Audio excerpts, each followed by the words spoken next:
Pansin yung piraso. Ikaw lang kakain yan. Hindi kakain mga anak mo ng pandesal. Ano ko naman yan? Ayun, nagigid yun. Ano?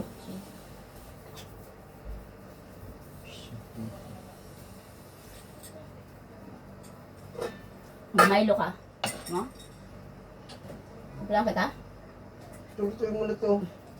Ang gagawin dyan, mabubulok na lang Hindi, yan. mamaya. Tanghalian mo. Pamalian. Hindi, pag anak mo naman, may mga pahabol na luto yan. Yung pinatigas yun yung keso. Di mo lang nilagay sa rek. Oh, Saan? lalo Bigas yan. na ba? Pwede pa yan. Sa ano? Wala Natutunaw. na yan. Pwede pa yan. Nako.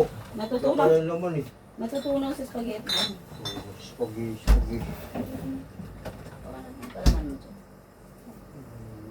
Huwag ka nga masungit. Panay na lang mura ng mura. Pagkain mo. No. Eh talaga sa umaga pag hindi ako nagtitinda, wala ka makain.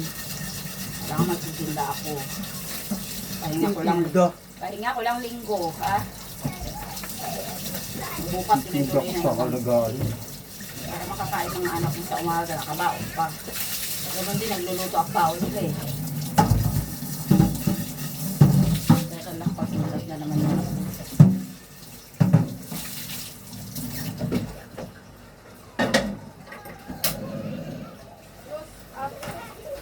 Na 11 te. Ulang 1 piso. Mamaya na lang pag bumili ka. Ang kuha ko niyan, halos 950 na. Ha? Halos 950. Sa presyo na lang ng ano ko dito.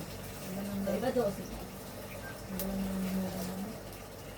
Ang mura ng tao nagmumura. Diba?